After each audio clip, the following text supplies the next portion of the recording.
Figure-8 wrapping with elastic bandages are primarily used for vascular support of lower extremity burns.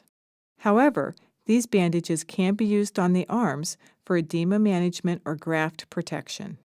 Figure-8 elastic bandage wrapping is used when Tubigrip is not appropriate, such as dressings that are too bulky for Tubigrip to be used over. Patients should always have a form of vascular support for any ambulation, including going to the bathroom. Elastic bandages should be removed at night as they may cause skin breakdown from prolonged pressure. The patient should use bedpans and/or urinals at night if there is no vascular support in place. To apply an elastic bandage to the lower extremity, using a 4-inch elastic wrap, start at the ankle and wrap the bandage once around the ankle to secure. Moving in a diagonal direction, wrap the bandage down over the top of the foot and around. Come back over the top of the foot and wrap the elastic bandage in a diagonal direction back up toward the ankle. You should be crossing over the top of the foot and making an X with the layers of the elastic bandage. Continue to wrap around the heel and move in a diagonal up to the top of the ankle.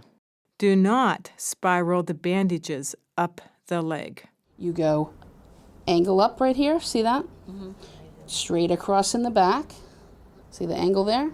Straight across in the back, and then you come down in the front.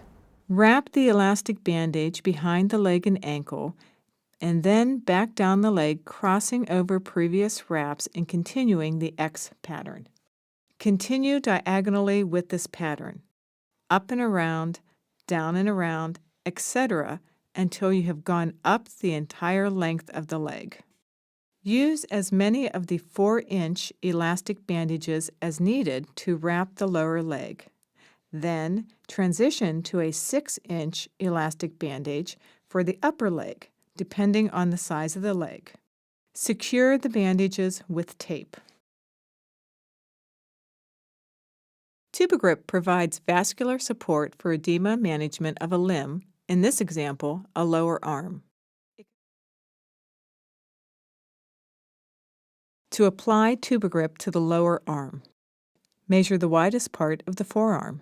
Measuring the widest part of the limb helps to ensure that you are applying the appropriate size dressing so that it is neither too tight nor too loose.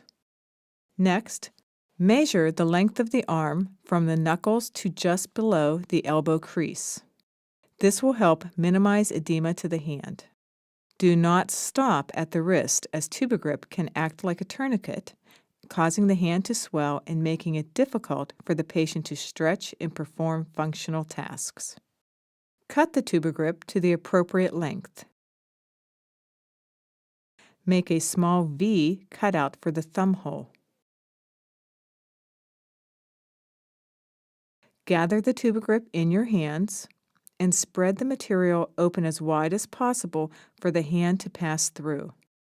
Gently pull the Tubigrip up the arm, dropping the material as you go.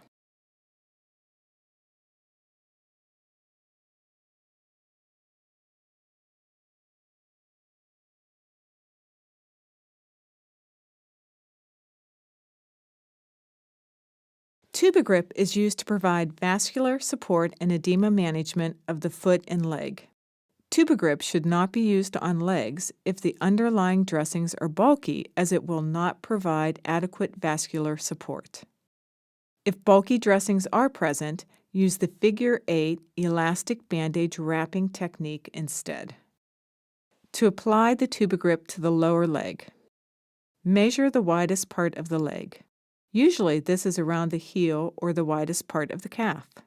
By measuring the widest part of the limb, you can ensure that you are applying the appropriate size Tubigrip dressing so that it is neither too tight nor too loose. Measure the length of the leg from below the knee crease to the end of the toes to determine the length of the Tubigrip to cut.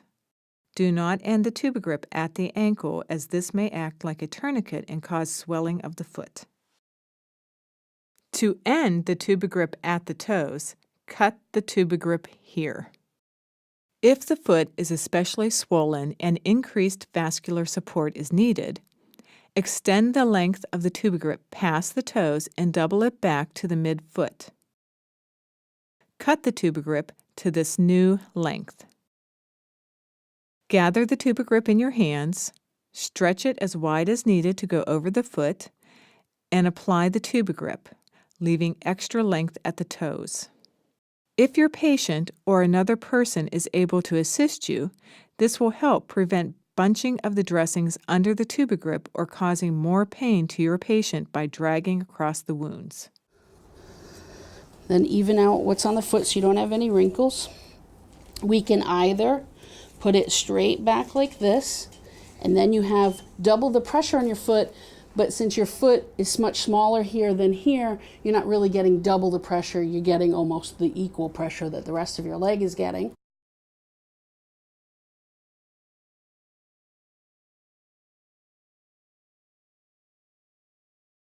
To do this, start with your hands positioned at 9 and 3 o'clock and turn the Tubigrip to 12 and 6 o'clock.